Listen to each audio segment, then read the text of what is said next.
Quase 6 meses depois do fim da CPI da Covid, o rosto do senador Renan Calheiros não está toda hora na televisão como estava havia alguns meses. De fato, esse ano, o senador voltou um pouco ao trabalho de bastidor. Ele não concorre a nenhuma eleição esse ano, o mandato dele ainda tem mais 5 anos pela frente no Senado, por Alagoas, mas ele vem fazendo um trabalho de bastidor, de articulação, pensando na eleição de outubro, eleição presidencial de outubro. Para falar um pouco sobre isso e também sobre os resultados da CPI da Covid, eu convidei o senador Renan Calheiros para ter essa conversa comigo. E eu começo, senador, primeiro agradecendo ao senhor e perguntando como que está o MDB hoje?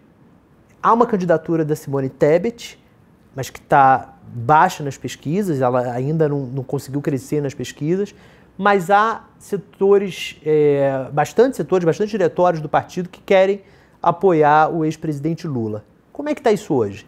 O MDB é um partido grande, plural, composto por muitas correntes, sempre foi uma espécie de frente partidária. Então você congrega ali pessoas de matizes diferentes. A senadora Simone é uma grande senadora.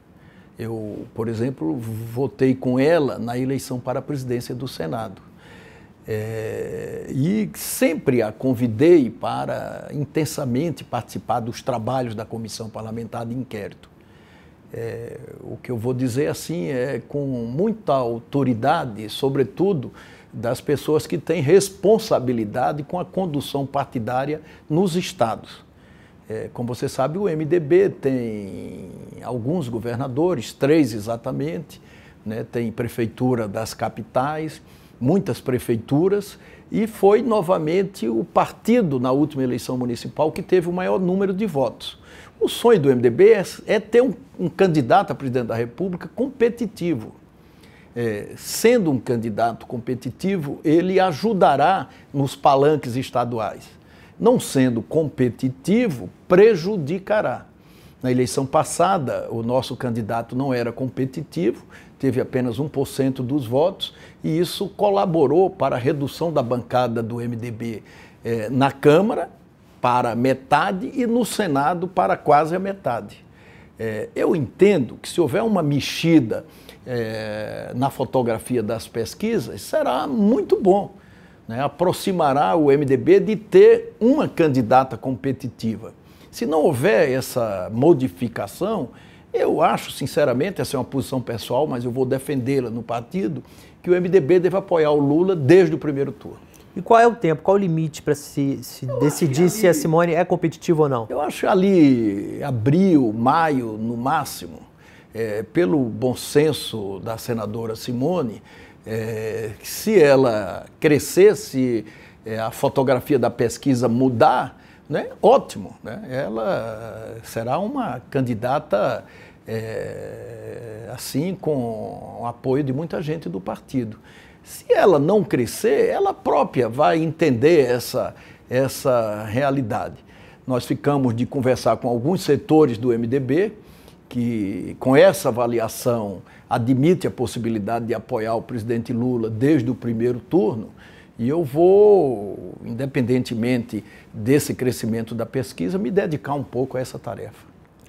Na semana passada, houve conversas no MDB para se fazer um convite ao ex-governador Geraldo Alckmin para se filiar ao partido. Como é que está isso? Eu defendi isso, acho que seria um fato político importantíssimo, desde que o MDB tivesse uma correlação favorável. É óbvio que para fazer um convite ao ex-governador Alckmin, né, para que ele se filie no nosso partido, nós teríamos ter a decisão do encaminhamento da sua candidatura a vice-presidente da República como uma coisa já pré-acertada.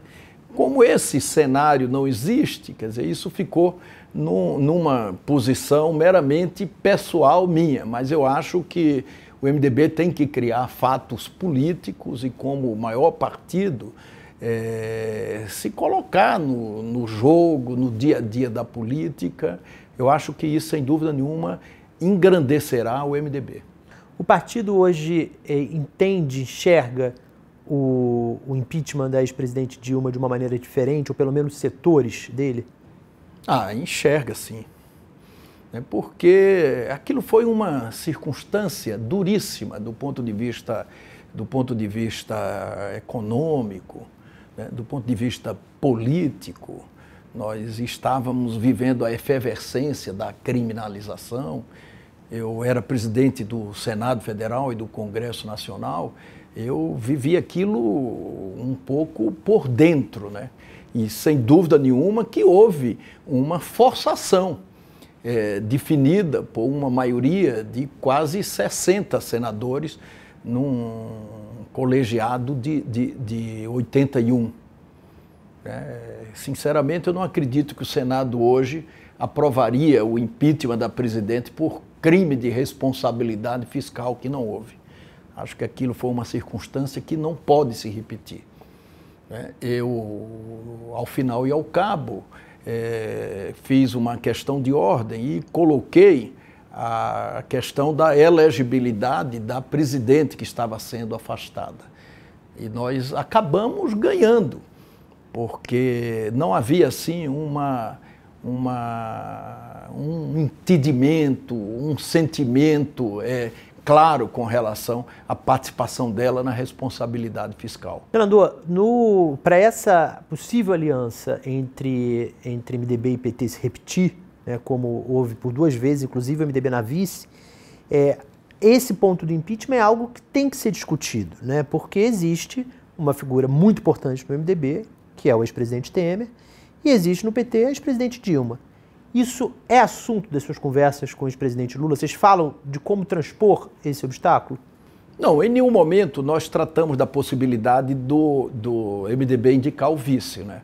Porque há uma circunstância mais ou menos definida, que é a possibilidade da candidatura do ex-governador Alckmin, né? Mas nós tratamos da possibilidade de setores do PMDB, expressivos até, apoiarem a candidatura dele desde o primeiro turno. Nós ficamos de, posteriormente, ter uma conversa, depois do Carnaval. O parlamento tem funcionado com muita dificuldade, semipresencialmente. Nós precisamos combinar a vinda de algumas pessoas a Brasília, lideranças, para que a gente possa fazer essa conversa e estabelecer um calendário do que é possível fazer ou não, com relação à candidatura própria e, se não for o caso, com relação a um apoio desse segmento desde o primeiro. Mas o histórico do impeachment não vai ser um problema, então, na sua visão? Não, eu não acho. Eu acho que aquilo é um fato superado. Acho que o próprio MDB não repetiria uma circunstância daquela. Eu acho que aquilo é um fato para não ser repetido jamais na história do Brasil. Tanto o ex-presidente Lula quanto o presidente do PSD, o ex-ministro Roberto Kassab, eles já falaram publicamente de que há conversas e a possibilidade do PSD apoiar o PT no primeiro turno também. E o que se comenta que seria dos pontos do acordo é um eventual apoio do Lula, já eleito, a uma reeleição do senador Rodrigo Pacheco. O senhor foi presidente do Senado em algumas ocasiões, é um nome que sempre é lembrado na disputa. Como que o senhor vê a possibilidade de, num novo governo Lula, não ser o senhor o apoiado, mas sim o Rodrigo Pacheco? Primeiro, eu não postulo a minha volta ao Senado como presidente. Eu já fui 4 vezes presidente do Senado e sei que não dá para você fazer a hora, criar condições para uma candidatura. A circunstância é que pode encaminhá-la, defini-la ou não.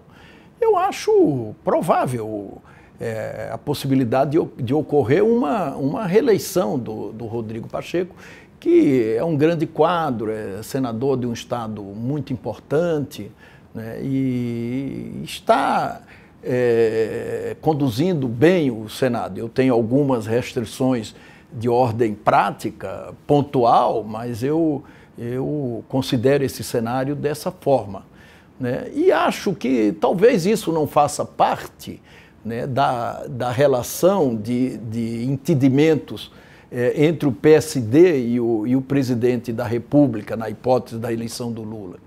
Eu acho que essas coisas deverão ser discutidas mais proximamente. Mas, de antemão, eu não vejo dificuldade para que isso aconteça. Falando um pouquinho da CPI da Covid, passados agora quase 6 meses do fim dos trabalhos, qual é a sua avaliação sobre o que foi a CPI? Que foi, sem dúvida, no ano passado, um dos assuntos mais importantes do país. Hoje, o que o senhor acha que foi a CPI?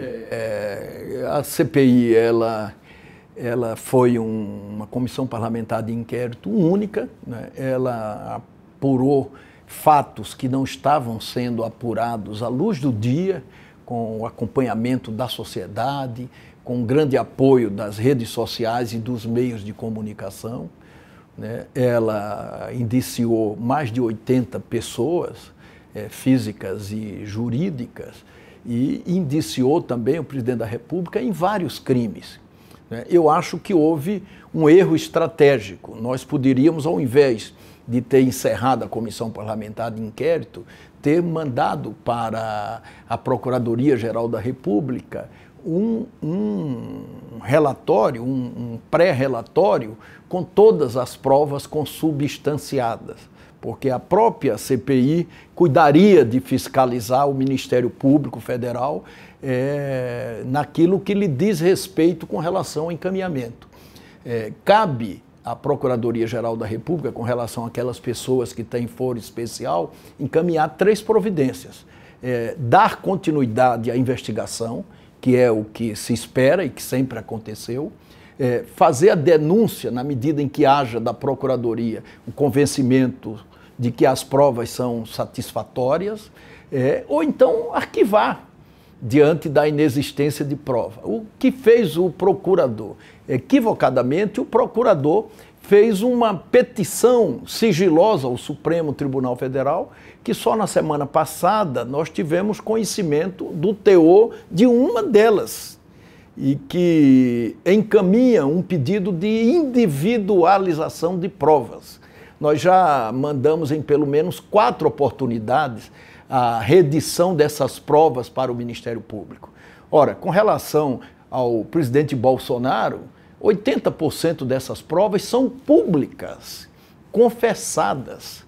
Com relação à Covaxin, por exemplo, ele próprio reconheceu a conversa e o encontro com os irmãos Miranda em várias entrevistas de rádio pelo país.